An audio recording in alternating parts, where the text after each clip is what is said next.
ഇളങ്കാറ്റിൽ silk തിരശ്ശീലകൾ ആടിക്കളിച്ചു. എങ്ങും സുഗന്ധം നിറഞ്ഞ അന്തരീക്ഷം. പതുപതുത്ത മെത്തയിൽ ഒരു കുഞ്ഞിനെപ്പോലെ അവൻ കണ്ണുകൾ തുറന്നു കിടന്നു. ചുറ്റും ഓടി നടന്നു. എന്നാൽ തുള്ളി പറക്കാനെന്നേ കഴിഞ്ഞുള്ളൂ. ചുറ്റും നല്ല വെളിച്ചം. നമ്മുടെ ഗായികമാർ ഇവിടെയും എത്തിയോ? ശ്രവ്യമാധുര്യമായ ഗാനം നിഖിൽ കേട്ടു. ശബ്ദം കേട്ട ദിക്കിൽ അവനൊന്നു നോക്കി. ചുറ്റും അരുവിയും താഴെ തടാകവും അരയന്നവും. തടാകത്തിൽ വെള്ളത്താമരപ്പൂക്കളും അവൻ കണ്ടു. ഒരു അരയന്നത്തിൽ പച്ച ബോർഡർ കസവുള്ള വെള്ള സാരി അണിഞ്ഞ ഒരു പെൺകുട്ടി വന്നിറങ്ങി.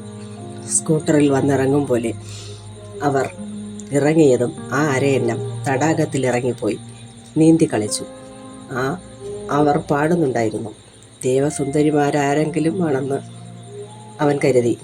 മുട്ടോളം ഭംഗിയുള്ള മുടി, ചിത്രത്തിൽ കണ്ടിട്ടുള്ള ദേവി ചൈതന്യമുള്ള മുഖം. തടാകത്തിലെ അരയന്നത്തെ വീണ്ടും അവർ മാടി വിളിച്ചു. അത് വേഗം തുഴഞ്ഞെത്തി. അവൻ്റെ പുറത്തിരുന്നവർ അപ്രതീക്ഷയായി. പെട്ടെന്ന് മടങ്ങി എത്തുകയും ചെയ്തു.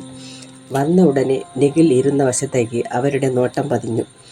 അവൻ അറിയാതെ കൈ രണ്ടും കൂപ്പി. ഉടനെ അവർ പുഞ്ചിരിയോടെ അവനെ വിളിച്ചു. അവൻ പെട്ടെന്ന് അവരുടെ മുന്നിലെത്തി. മനസ്സിൽ ഇതുവരെയും അനുഭവിക്കാത്ത ഒരു ആകർഷണം. അമ്മയോടോ അച്ഛനോടോ ഗുരുവിനോടോ തോന്നാത്ത ആദരവും ബഹുമാനവും അവനുണ്ടായി. അവൻ അവരുടെ മുന്നിൽ വണങ്ങി നിന്നു.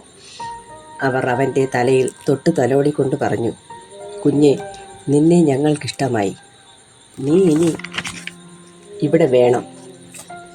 അവർ മലയാള ഭാഷ പറയുന്നത് കേട്ട നിഖിൽ അതിശയത്തോടെ അവരെ നോക്കി.